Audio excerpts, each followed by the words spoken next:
જામનગરના રામેશ્વર નગરમાં યુવાનને હત્યાનો બનાવ સામે આવ્યો હતો। રામેશ્વર નગરમાં પત્નીથી અલગ રહેતા યુવકને અજાણ્યા શખ્સોએ તીક્ષ્ણ હથિયારના ઘા ઝીકી અને મોતને ઘાટ ઉતાર્યો હતો। હત્યાના વારદાતને અંજામ આપી આરોપીઓ નાસી છૂટ્યાના બનાવથી પોલીસમાં દોડધામ મચી હતી, જેની સઘન તપાસ બાદ 3 આરોપીઓને પકડી પાડી હત્યાનો ભેદ ઉકેલવામાં આવ્યો છે।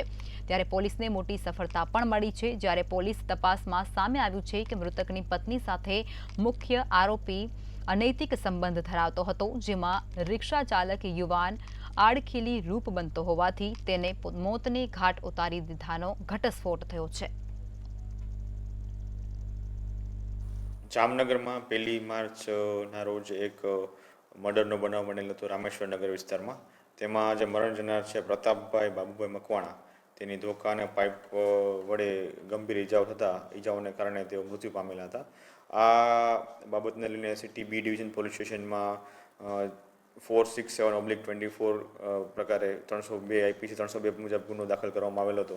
આ ગુનાના કામે કુલ 4 આરોપીના નામ સામે આવેલ છે અને અમિત સીતાપરા, આ 4 આરોપી દ્વારા આ વ્યક્તિને ઢોરમાર મારી અને તેને ગંભીર ઈજાઓ પહોંચાડી મૃત્યુ પામેલ હતું। એમાંથી આ જે 3 આરોપી છે મોહમ્મદ સપિયા, મોઇન સપિયા અને રામશંખ ચોટા, આ 3 આરોપીને city B division police station દ્વારા અટક કરવામાં આવેલ છે।